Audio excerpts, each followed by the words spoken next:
All right, American government students, we will make this as short and as sweet as we can. We're coming to the end of these lectures for you guys. In fact, this is kind of in some ways one of the last ones because Chapter 8 does not really have lectures, just have us looking at some investigations. So with this, we need to finish up by looking at interest groups and compare and contrast them to parties a little bit. So an interest group, again, there's nothing for you to write down yet, but there's lots of them out there, and you know a good number of them, more than you probably think that you do.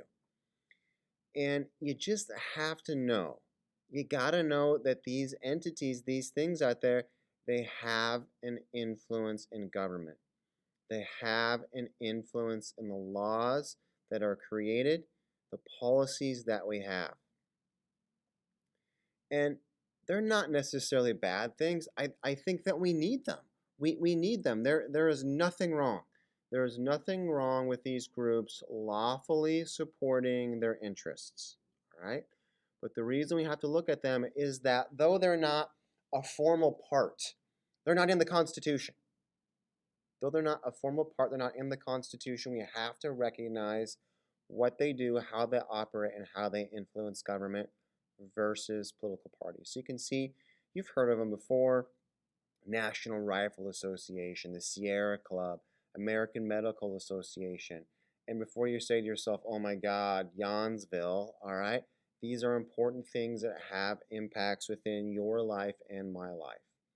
All right, let's get to some of these notes here. What's the difference between interest groups on the right and political parties?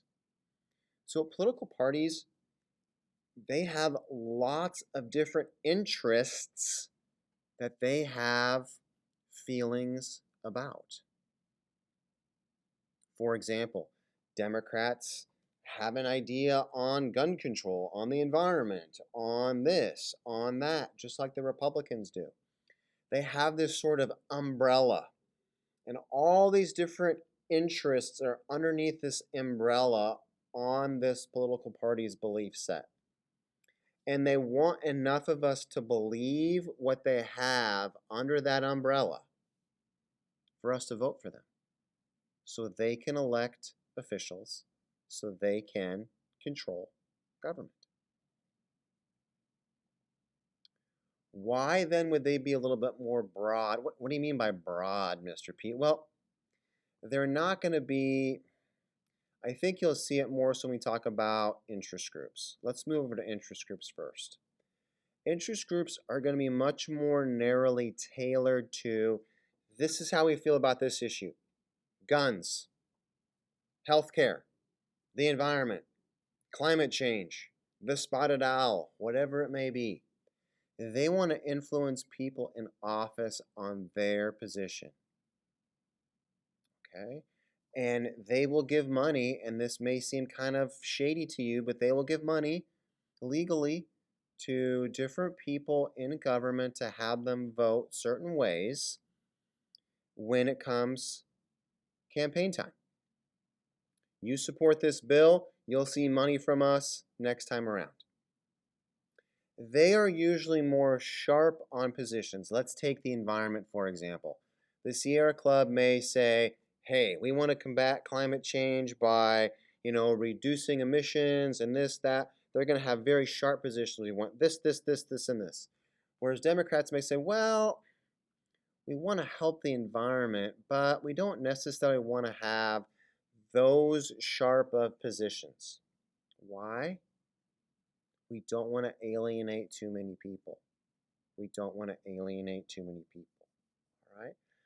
Mr. Wood, you can certainly pause it there, use your own examples, the differences between political parties and interest groups, but I just want to give you just the basics of the difference between those two. Interest groups. Let's get this down. So educate voters and office holders and support campaigns. So what do these things do? So go ahead and get those two things down.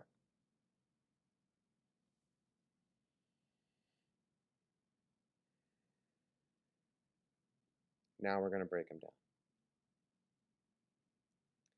Left-hand side, educate voters and office holders. All right, so they want to educate us.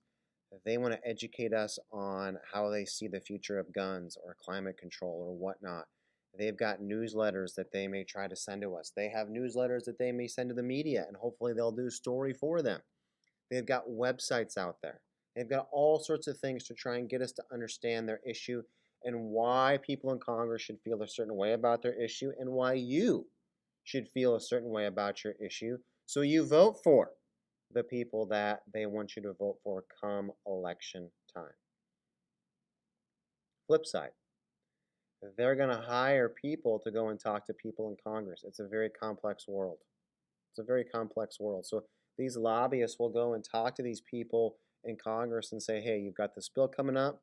Here's how my 14,000 members feel. We want you to vote this way. You're going to see some money from us come campaign time.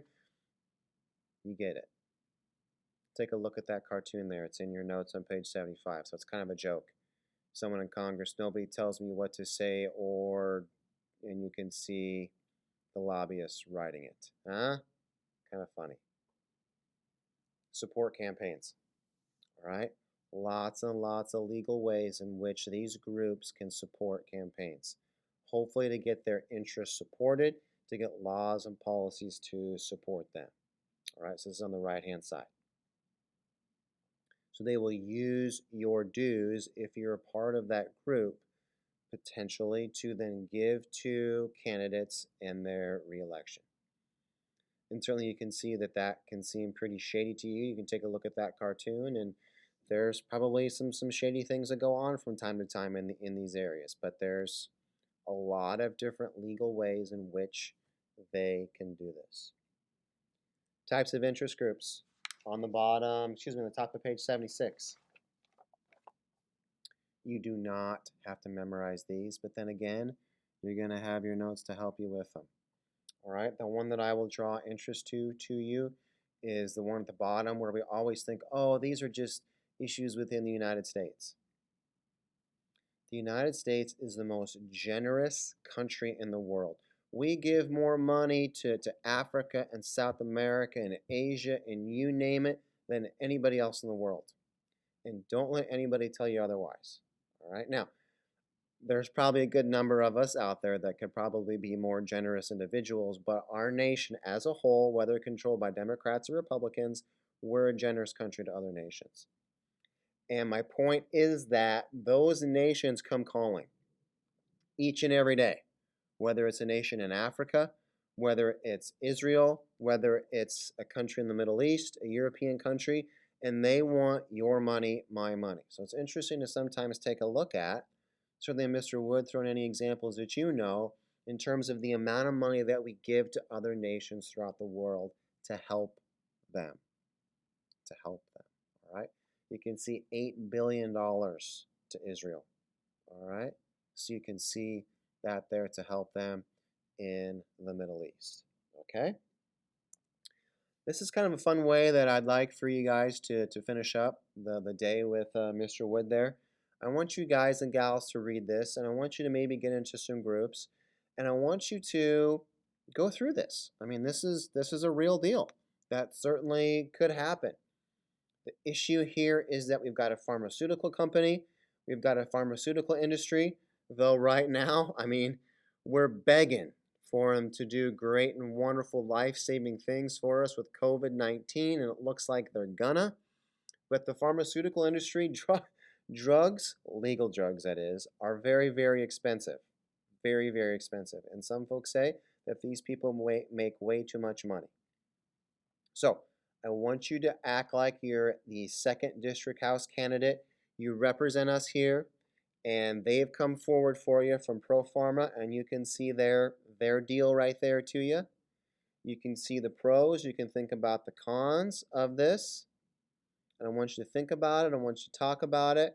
Mr. Wood, give them some time to look at the different issues with this, talk about it, and see what it is that they would do, and have a little class discussion about whether or not they would be supportive of what Pro Pharma here is trying to do or not do. All right, enjoy it, have some fun. I'll see you next time. American government students, miss you much.